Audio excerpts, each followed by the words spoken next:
Hi Air Signs, Gemini, Libra, and Aquarius. Welcome po sa ating channel. At ito ay inyong Daily Gabay Tarot Reading for April 7, 2024.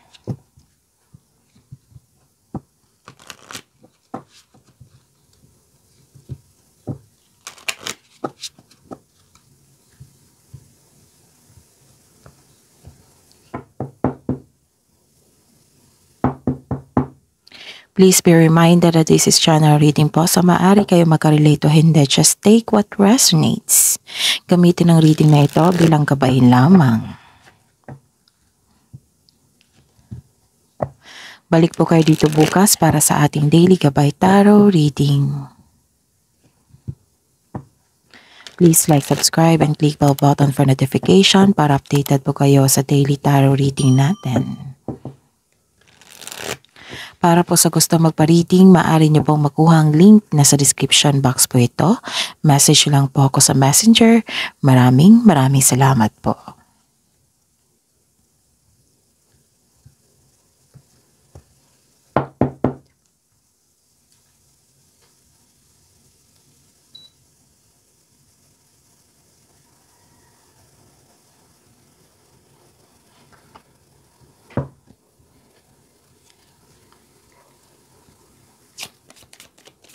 Spirits Guide, magaganap po para kay Gemini, Libra, and Aquarius ngayong April 7, 2024.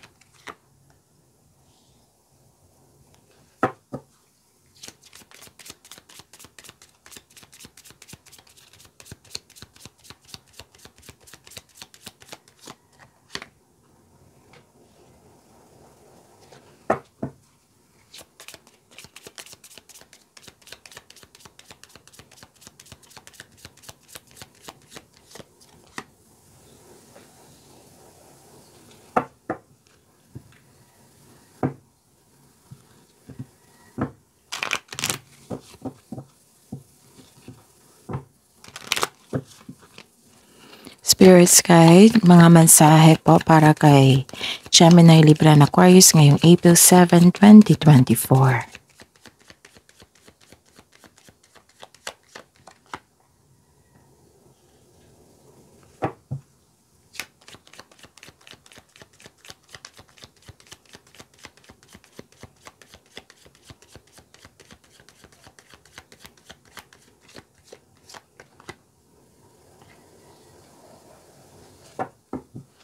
Okay, Gemini, Libra, and Aquarius ngayong April 7, 2024. May nakita ko ditong nag-uusap. Pwedeng siblings ito. Nag-uusap kayo. Excited kayong, excited kayo na nag-uusap. It might be matagal kayong hindi nag-usap or excited kayo kasi may gusto kayong ibalita or siya. Nagkaroon ng pag-uusap dito. It might be matagal mo ng kaibigan na wala kayong komunikasyon tapos nagkita kayo, nag-usap. It might be direct sinabi sa inyo, direct communication or long distance communication via social media. Pwede din nagkaroon ng meeting kasi dalawang card na po nagsabi dito na nagkaroon ng meeting. Nagkita kayo. Or it might be literal na meeting ng isang trabaho. Tapos may nakita ko ditong a-attend kayo ng isang kasiyahan, party. Okay, pwedeng social event ito, special event, public event. May kasiyahan, may nakita kong crowded. Tapos, it might be reunion to ha. It might be reunion. Tapos may nakita ko dito na syempre may balita. Diba? Sabi ko may kausap ka na excited na mabigyan ka ng balita or information. May nakita ko dito na nagkaroon kayo ng clarity. Pwedeng may nalaman kayong sikreto. Pwedeng may naging honest sa inyo or kayo po ang naging honest sa kanya. Nakikita ko dito na some of you may hawak na document or libro. Nagbabasa kayo, binasa nyo, at may nakuha kayong clarity or kaalaman. Nadagdagan ang inyong knowledge Kasi nagsaliksik kayo. At may nakita ako dito na may malaman po kayong sikreto. Pwedeng nagsaliksik kayo at nabigyan kayo ng clarity at nalaman mo yung sikreto. Like for example, totoo pala yun. Ganon. Nag-investigate kayo, pwede. Ang mensahe po na para sa inyo sa araw na ito, April 7, 2024, baka po daw, pwede po daw kayo mag-relax. Kasi the whole week, sobrang busy nyo. Sobrang busy sa pag-iisip. Busy sa trabaho. So, ang message dito, vacation. Baka you need mag-vacation or some of you na may plano talagang magbakasyon, umuwi. Kasi may reunion, di ba? Pagkikita, pag-uusap. Take time for relaxation and adventure. And mag-ingat lang po din kayo kasi paglalabas ito, itong card na ito, mag-ingat kayo sa toxic traits ng tao. Okay? So, put, boundary kung pwede. And don't observe, ha? Huwag niyong i-embrace yung negativity nila or ano pa yan na nagkaroon sila ng toxic traits sa iyo or may ganap na toxic. So, huwag niyong i-embrace, put boundary. And set your mind, train your brain, set your, yung mindful skills nyo na parati kong nire-remind sa inyo na kailangan yung pagbalansehin.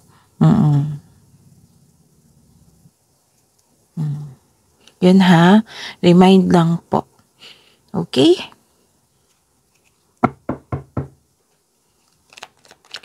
Spirits guide.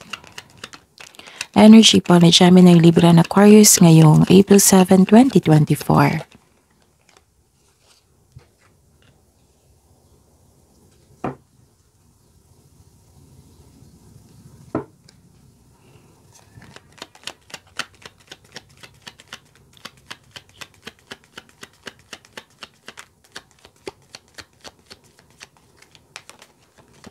Okay, kunin natin to.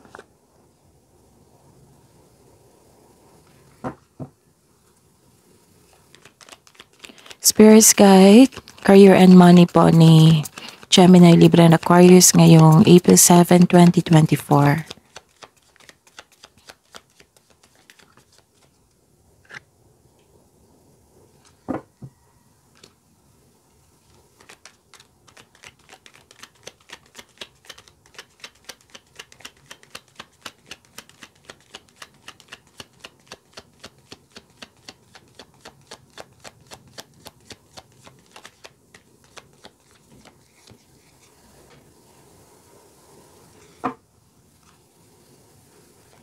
Spirits guys, love life, self-love, partnership, and romance ni Gemini, Libra, and Aquarius ngayong April 7, 2024.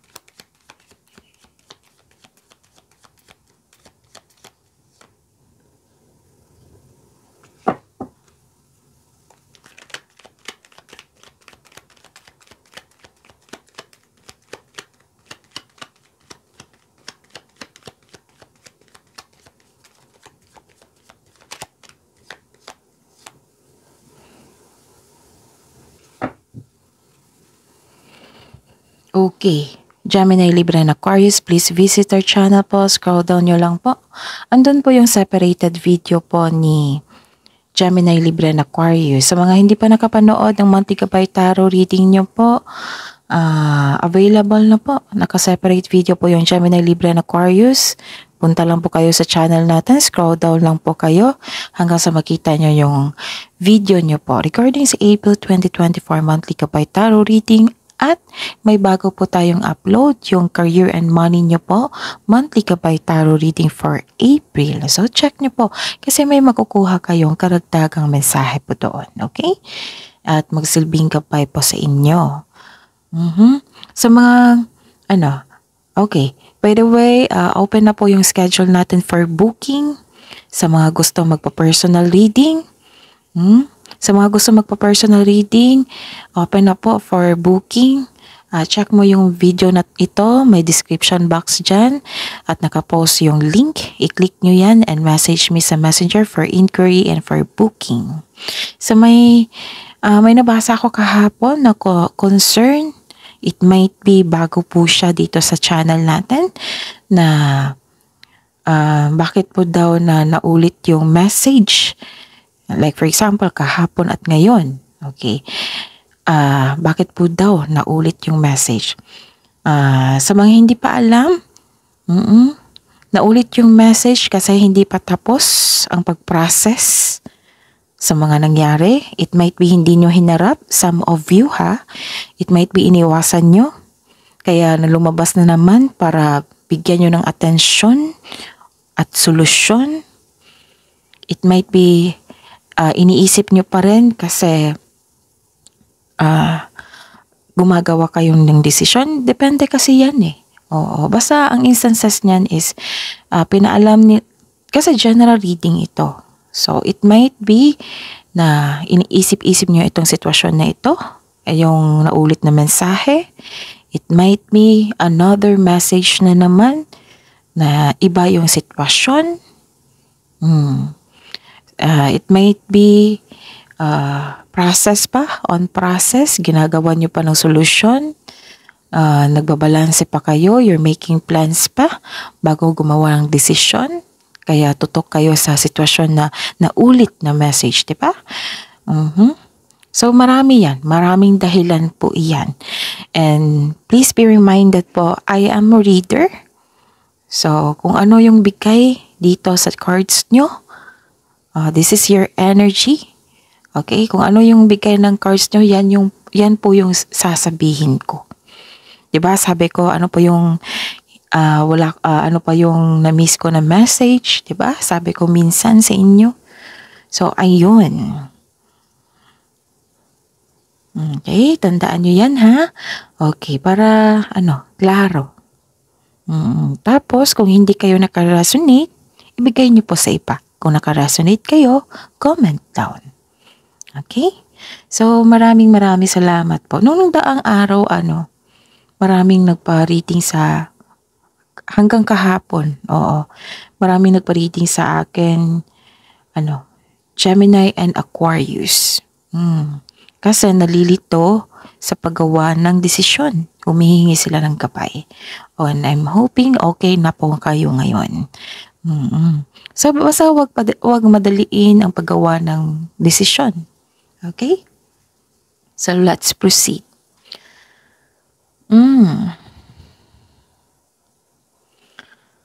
Okay.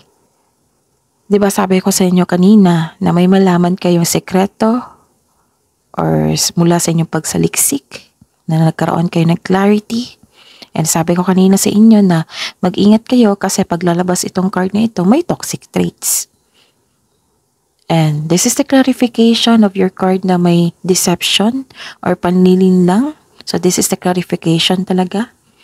And ang sabi ng card dito na mag-ingat po daw kayo sa bagay, sa isang tao.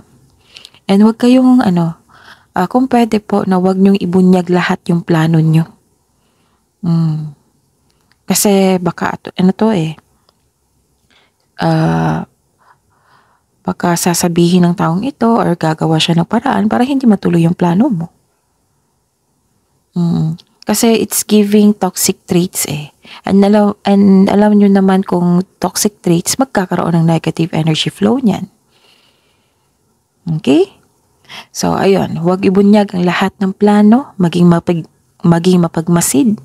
May nakita ko ditong sinungaling. Nagbabackstab. May tinatago sa inyo. Plastic po siya sa inyo. And some of you, hindi alam ito ha. Tapos, bothered kayo. It might be kinakausap kayo ng inyong intuition na hindi pa kayo nakinig kasi busy kayo. Pero, at the end of the day, I think, kasi may clarity dito at may nalaman kayong sikreto. Alam mo to kung sino ito. So, may tao dito na may concern kayo sa isang tao na hindi ka binibigyan ng halaga, walang pakialam sa inyo. Ito yung concern mo, some of you. May posibleng panlilinlang at pagsisinungaling. may taong hindi tapat sa inyo. Maaring nagsisinungaling ito sa kanya sarili at sa inyo. Okay. Basta po sabi po paulit-ulit dito. Oo, paulit-ulit na-remind sa inyo ng card nyo sa araw na ito na kailangan nyo mag-ingat sa kanya. Basta mas safe po na wag po ninyong ibunyag ang lahat ng plano. Okay? Kasi mahilig tong magmanipula eh. Maaring kasamahan mo talaga to kasi hindi siya mawala. So, mag-ingat sa kanya and train yourself na meron talagang taong ganyan. Na not everybody magugustahan tayo, not everybody na susunod sa ating advice or comment. Not everybody na susunod or ang tawag nito, mahilig na may tao talagang natuto sa ating desisyon. Ganon. Mahilig po siya magmanipula. And, ayun, mag-ingat kayo sa mga plano nyo. Kasi may panilin lang dito, it might be nag-o-observe pa rin siya sa inyo. Okay? And kung sa buhay love life ito, maaring ang partner nyo, kaibigan mo, yung close friend mo, isa sa inyo may lihim or nagsisinungaling. Sabi po ng card dito na ngayon na ang oras upang maging tapat kayo sa isa't isa. Yung magkaroon kayo ng honest conversation. But, please be reminded na, pagsikapan nyo. Oo, kahit toxic traits yung second person. Pagsikapan nyo na bigyan nyo ng solusyon. Tapos, bigyan mo siya ng idea na approachable ka para hindi siya defensive. Kasi minsan pag ang tao nagkaroon ng toxic traits sa kapwa nila, tapos nalaman ng tao, tapos kung itanong, minsan kasi naging defensive, di ba? So parang back to you. Okay. Ayun, may taong hindi tapat sa inyo. Pwedeng manliligaw ito na hindi siya tapat sa inyo pero patuloy ka pa rin sinusuyo. Ganon. Kung sa career and money ito, ayun, wag lang put boundaries. Diba sabi ko sa inyo kanina na wag yung i-absorb, wag nyong i-embrace yung traits nila, toxic traits nila. Tapos kung nagkaroon ng toxic traits, toxic workplace, balansehin. Kung may kontrata pa kayong tapusin sa dyan, so balansehin. Tiisin. Alam ko naman na ang weakness ni Gemini, Libra, and Aquarius air sign is maging impatient. Ayaw magtiis sa toxic traits. Kung may contract kayo, syempre, di ba, kung hindi nyo tapusin yan, di ba, magbabayad kayo. So, tiis muna and pray muna. The most powerful thing to do is pray. I-pray mo itong taong ito kay God. Isuko mo lahat ng worries kay God. I-pray mo na sana makuha niyang tiisin ka niya hanggang sa matapos yung term mo. Ganun. I-pray mo na magbago siya, na sana ma-realize niya yung mga toxic traits niya. Sana may makuha siyang learnings sa mga ginagawa niya at mag-decide siya na mag-stop ng pagbigay ng toxicity. Ganun. Okay? Yan na lang po. Okay? Mas safe pa. Wala pang away maghanap. And train yourself also. And it might be this is a challenge kasi diba, pag-uugali. It might be this is a challenge kung paano kayo mag-handle sa taong ito. It might be in-observe kayo ng universe. Tingnan natin si Gemini, Libra, and Aquarius kung ma-handle ba niya tong challenge na ito. Ganun. Prove to yourself and prove to the universe na kaya niyo. Okay. Ano pa? Actually, malapit na itong matapos. Basta pray nyo lang po. Nang dahil sa pangyayari ito, hindi kayo makatulog, nahihinala kayo, dumadalas ang pagkakaroon ng masamang panaginip, laging balisa. So this card tells you na ang iyong pagkabalisa ay pumipigil sa iyo na makita ang katotohanan na sa harap mo na. So huwag niyong i-ignore ang mga nangyari. Bigyan ng solusyon or hayaan mo kung ayaw niyang matuto, ganon. Ngunit kailangan mo itong labanan sa pamagitan ng pag-unawa, pagtanggap sa isang sitwasyon. Okay? So this card tells you to make change. Itong pangyayaring ito ay pansamantala lamang. Huwag kayong mag-worry. Diba sabi ko sa inyo, kung worried kayo, stress kayo, isuko niyo lahat. Kasi kung hindi niyo isuko ito, okay? Kung hindi niyo isuko ito or ini-ignore or i-embrace mo yung toxicity, mawalan kayo ng focus. Tulad ng tulog. Na-stress kayo. Ganon. Okay? So train yourself train your mind. Magkaroon ng mindful skills. Ganon. And sa career and money, ang daming mensahe. Actually, ang daming mensahe. Guarded ka na dito. Guarded ka dito. Okay. Take time at magkaroon ng matibay na plano bago ka pumasok sa career and negosyo. Pagpaplano pa rin to So, ang ibig sabihin nito, mag-ingat talaga kayo sa paggawa ng plano. Baka kasi kung bigyan mo to ng agarang action na without making assurance na wala kayong pagpaplano, inaccept mo agad yung offer, baka may pagsisisi. So, pagpaplano talaga. And some of you natatakot mag-decide or may iniiwasan or ini-ignore yung sabi ko kanina. So, this card asks you to don't hesitate too long. Listen to your intuition and choose options that make sense on a gut level. So, listen to your intuition. Kasi ito yung maggagabay sa inyo. Hingi ka ng tulong sa kanya kung paano ba iwasan itong toxic traits na ito. And, yun. Yung sabi ko sa inyo, the most powerful thing to do is pray. I-pray mo itong taong ito. And, okay. Isang bagong chance para sa paglago ng iyong buhay karera. Kaya kumilos ka na kung sa tingin mo ay nasasabik ka at huwag mag-alala dahil nakikita ko dito na you are divinely guided.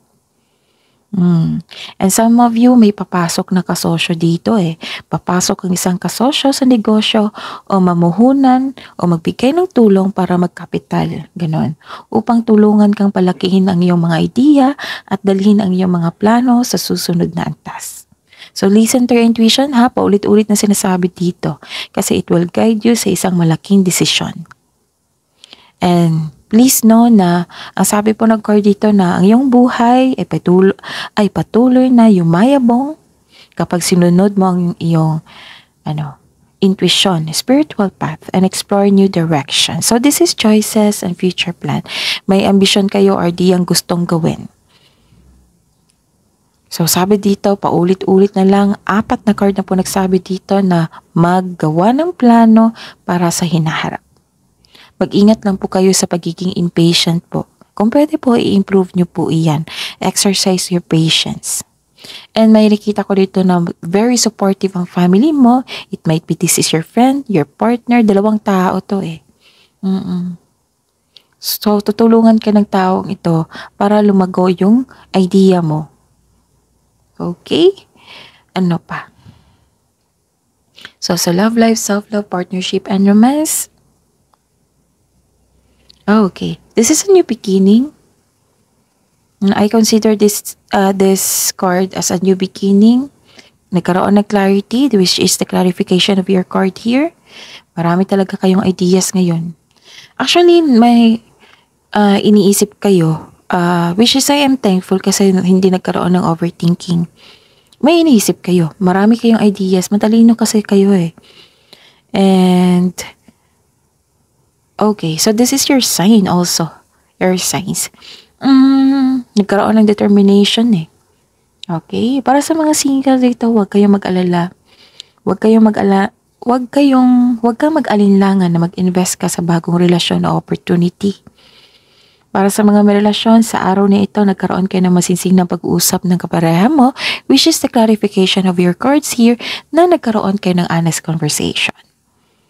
So, yun yung target sa honest conversation. Sabihin mo, kung ma-pride itong taong ito, nakipag-usap ako sa iyo, gusto kong makipag-usap sa iyo kasi gusto kong maayos yung problema natin and ma-address sa inyo yung hurt feelings. Oo, tapos makikinig ako sa'yo, makikinig sana, sana makikinig ka rin sa akin and nakikipag-usap ako sa'yo para magtulungan mo ako na ayusin itong problemang ito. And sana hindi na natin i-discuss kung sino yung panalo at talo, kung sino yung masusunod or hindi. And I am aiming for our peace of mind sa ating relasyon. Ganyan. Unahin mo na. Oo, unahan mo muna. Unahan mo na para ma-aware siya na approachable siya ngayon. Good mood siya ngayon. Tapos i-address niyo lahat yung hurt feelings mo. And sana maging willing ka rin na makinig sa kanya. Para dalawa kasi kayong magkaayos niyan. It might be this is your partner, it might be this is your friend or kasamahan dyan. Okay? Ano pa?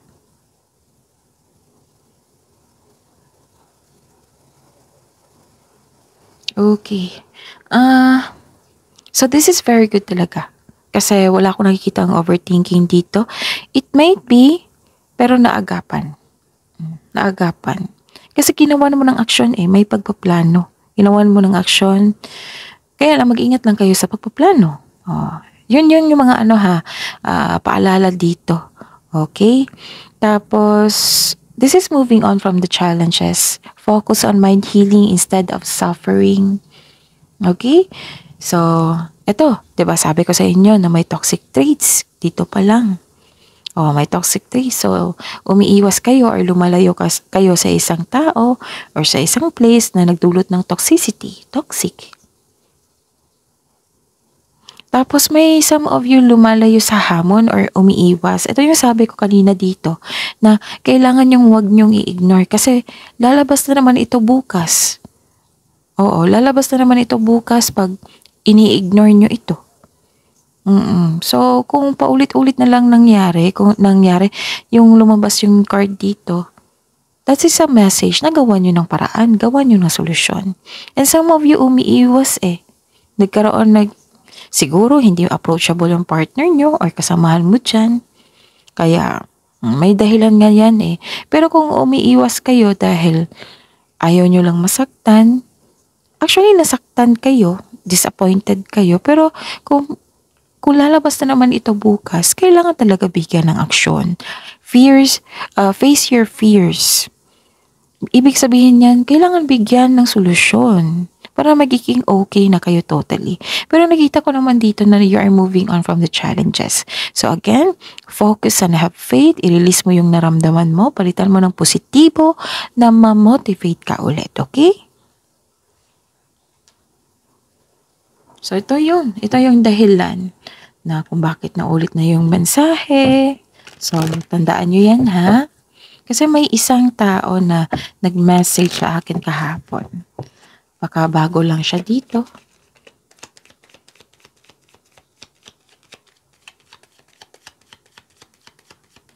Actually, maraming nagpa-reading talaga sa akin na Gemini and Aquarius. Kamusta kayo, Libra? And I'm hoping happy kayo lahat. Gemini, Libra, and Aquarius na. And I'm hoping nagkaroon kayo ng best decision, best plan, best support system, and higit sa lahat, nagkaroon kayo ng rest. Kasi deserve mo yan. Kasi sobra mong, anong tawag nito?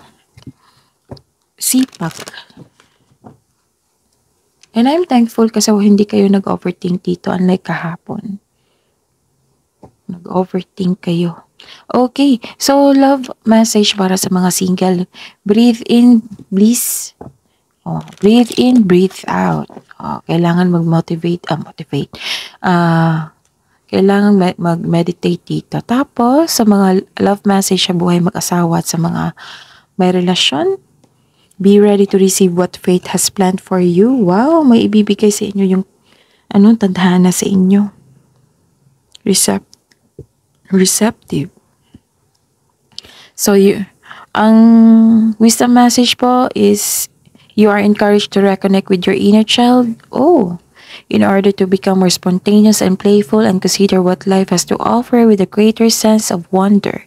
Take some time this week to get in touch with the innocence of and vulnerability in you. Okay, so take this, take this message ha.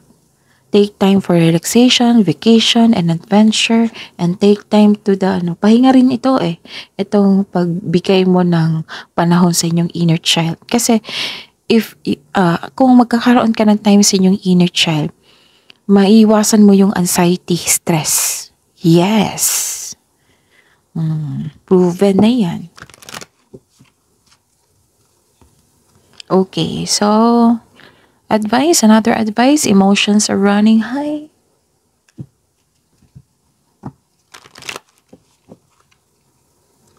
Ang daming mensahe, no?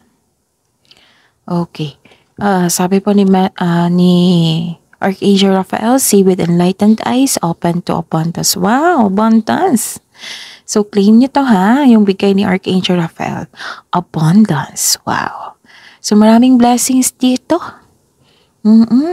So that is your reading po, Gemini, Libra, and Aquarius for today, April 7, 2024. Please like, subscribe, and click bell button for notification para updated po kayo sa daily tarot reading natin. Maraming salamat po.